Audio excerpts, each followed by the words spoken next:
Yes, good morning, good afternoon lang guys. Ito na naman tayo sa ating lalakbay dito sa Poland. Hindi ko alam tong lugar nito pero first time to sa ano, malapit sa area namin.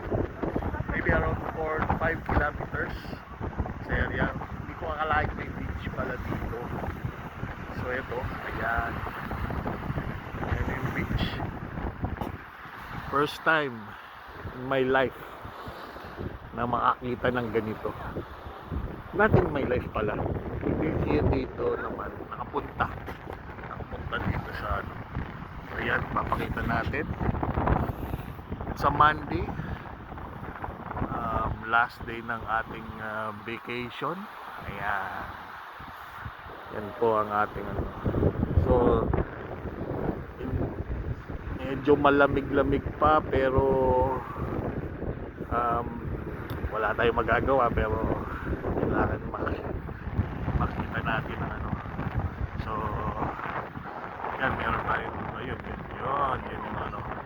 Sige, nagbablog pa ako. I'm vlogging. Hold on. So yan yung lugar ano and beach. Yan ang buhay. So ito yung parang beach nila. So, mapapakita natin ang beach natin. Maganda-ganda rin, okay rin pero malamig. Hindi siya yung katulad ng ano. So may mga bangka doon, mga bangka. Sa tingin ko yung mga nangingisda dito. Pero yan siya. Mahaba pa nga yung beach niya hanggang doon sa ano, shoreline. Hindi natin alam kung anong meron dyan sa, pero ayokong magsubok muna dyan. Tama na dito sa manood ng kung sino dito. Ayan. So hindi na tayo pupunta doon, babalik na tayo sa samahan at ganda.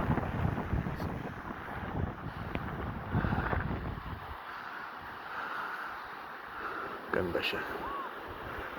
At least I'm happy na sa area ko. Yun nga lang, wala masyadong tao pero madaming doon sa labasan na yun. Meron doon sa pinasukan namin, may mga establishment ng maliliit doon. So ayos, okay.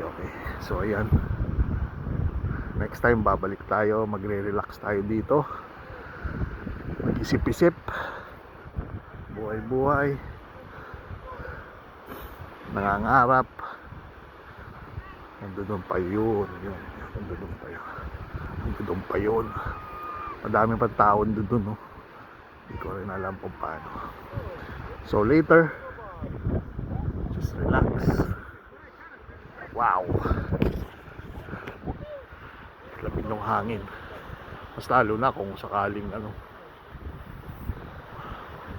sobrang lamig. So anyway, thank you very much. Salamat.